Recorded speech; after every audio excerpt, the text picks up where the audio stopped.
Hey guys, this is Caleb with DSLR Video Shooter, and we are finally reviewing the Sony A7 III. Obviously, this camera has been very popular. It's been out for a little while now. I usually take my time getting these reviews done, and I'm ready to share my thoughts and recommendations if you're considering this camera, and maybe we'll see some more videos in regards to how to use it. Speaking of tutorials on this camera, I recently finished my full guide for this camera. It is a paid-for guide. It supports this channel and future content, so if you want to check that out, I'll have links in the description. You can also watch a trailer for it.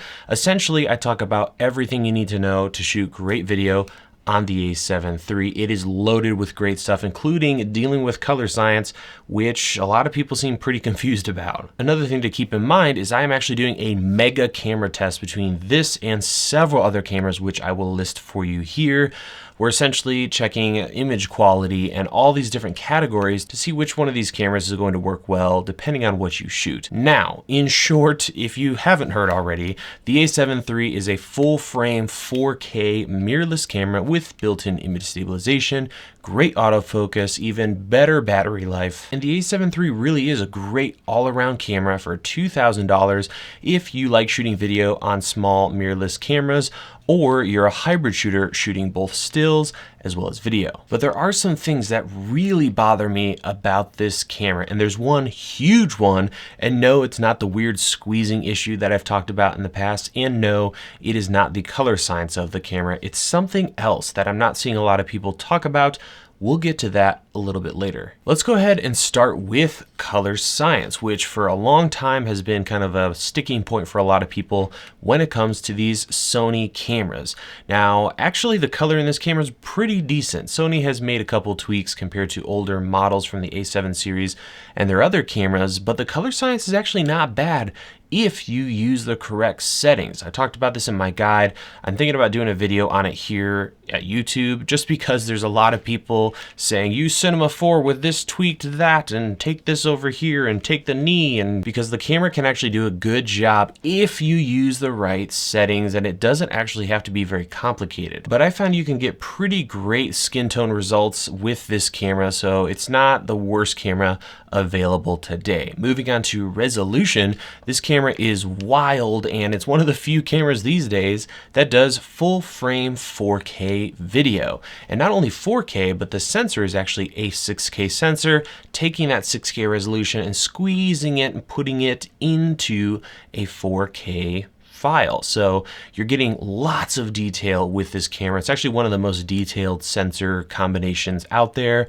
That doesn't say a lot for the overall image quality, but when it comes to sharpness and detail, this camera is one of the best. I will say though that you need to pay attention to what the sensor does when you're using various modes on this camera. When you're shooting 4K at 24 frames per second, you're getting the highest video quality possible out of this. If you shoot at 30 frames per second, you will have a small crop and it will no longer be the full sensor. When shooting 1080p, you're going to get fairly soft footage, although that is the only way to do 120 frames per second or 60 frames per second on this camera. Both are okay, but not the best high-speed camera available right now. You can use a Super 35 crop in mode and it works pretty well, although you'll notice it's a little softer compared to full frame. So again, if you want the best video quality possible, shoot at 4K at 24 frames per second. Moving on to autofocus, of course, it's amazing on this camera. It might not be Canon dual pixel level, but personally, I've really not had any issues with video autofocus on this camera, even using third-party lenses like this Tamron 28-75, which pretty much just lives on the camera now. I love this thing, and the autofocus is incredible on it. Great range, f2.8, and it's around $800. And while the A7 III is actually Sony's entry model into the A7 line, there's still a lot of great pro features on this camera if you're a video shooter. For starters, we've got dual card slots that both can record high quality video. So if I'm a wedding shooter looking for a bunch of cameras for my crew, I have a hard time seeing myself not use this camera for shooting weddings because it just makes sense. The low light on this camera is pretty impressive, especially considering it's not the A7S, which is really set up for that low light action. So you're going to be able to get pretty high on this camera. I wouldn't recommend going over around 10,000 or 12,800. At that point, you'll start to see color go to poop and you'll have some issues there. But again, a great camera for low light filming. Audio aside, you don't really need a lot of accessories to get the most out of this camera. I'm not super wild about the preamps, although they'll get the job done. You really can't control your headphone volume very easily. But when it comes to things like battery life, this camera and those new FZ100 batteries is going to take great care of you. So there's not too much needed. You don't really need a rig because we have in-body stabilization. Although there are a couple accessories I really enjoyed using on the A7 III. I have one right here, and it is a cheapo knockoff battery grip, which allows me to have 2 of those FZ100 batteries. This pretty much gives me full all-day 4K recording. Very nice little sled here. Pops into the side of the camera, and it also gives me a little better handle on the camera. So you can check out the battery grip and other accessories, including a video I did recently where I talked about accessories for the A7 III in the description below. Good stuff there. I will briefly say again that the stabilization is pretty good on this camera, but it can't hold a candle to the GH5 from Panasonic. So if that's really high on your list, it's good, but it's not perfect. And finally, before we get to the nasty stuff with this camera, I will say that the lens options are getting pretty great right now for the Sony E mount system. So you have a lot of options from Sony themselves, from Zeiss, and now we're getting more and more from Tamron, Sigma. It's a great time to be a Sony shooter if you're looking for lots of lens options.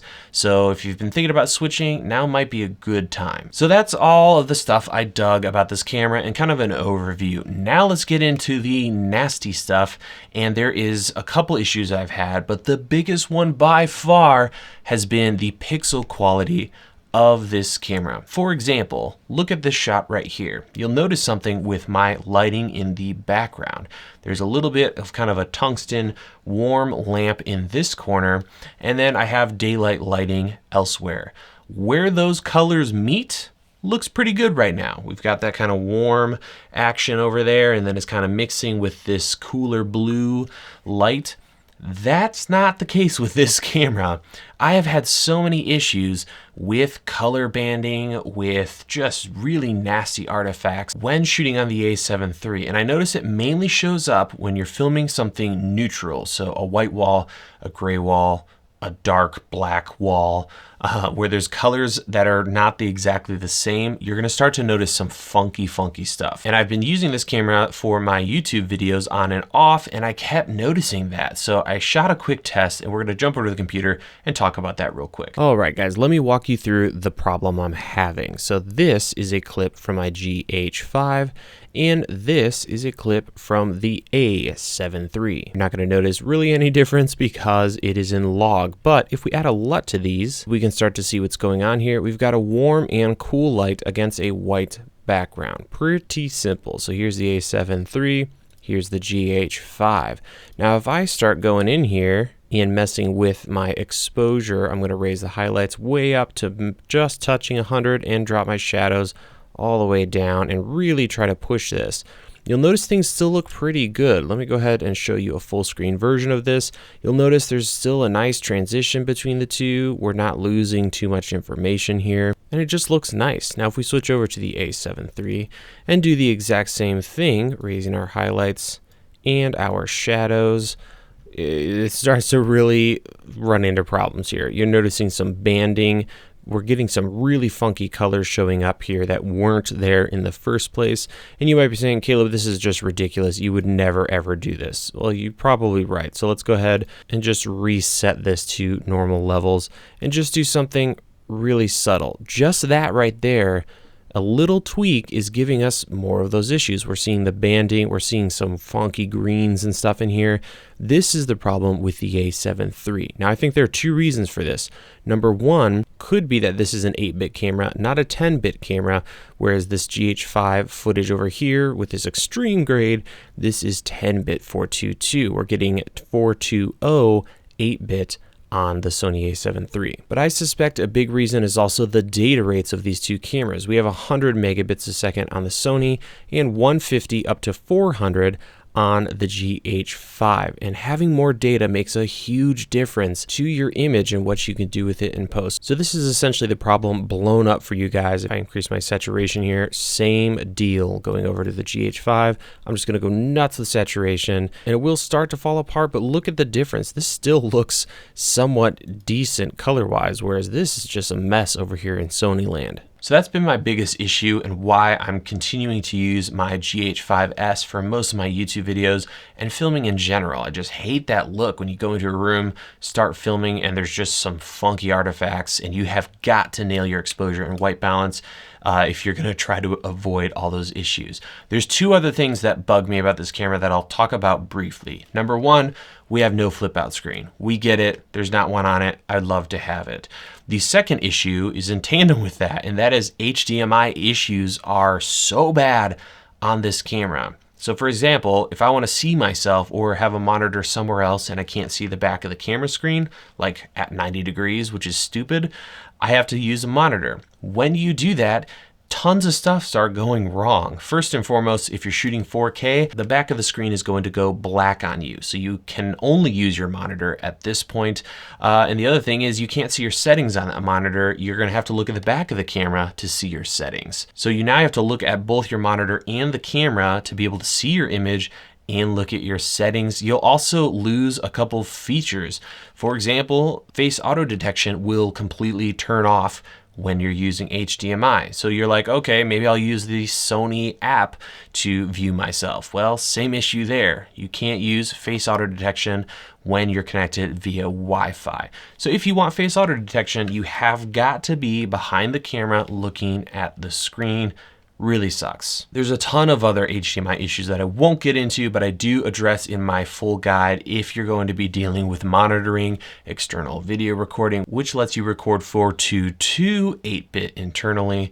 But at any rate, HDMI sucks, the flip out screen, lack thereof, sucks, and then that image quality is really bothering me when it comes to shooting video on this guy. So final thoughts for the A7 III. If pixel quality is number one on your list, image quality, being able to grade, having lots of headroom, dynamic range, this camera might not be the best choice to go with. And finally, if you have a budget of $2,000 for a camera, you really can't beat this considering the features.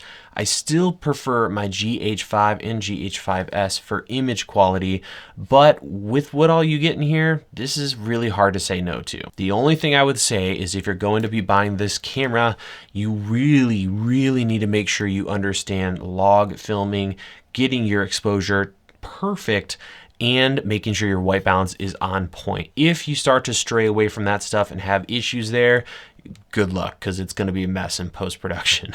So that's going to be it for me on the A7 III. If you want to support this channel and like seeing videos like this, consider using some of the links in the description to buy your gear. They are affiliated, so we get a small commission at no additional cost to you, and that is always appreciated. Also, check out our camera guides for the A7 III. We've got one for the GH5 and GH5S, several other cameras, and we've got ones coming up for the X-T3, the Blackmagic Pocket Cinema Camera 4K, and more, so check that out over at the Academy. And that's going to wrap things up. Thank you guys so much for watching, and we'll see you in the next video.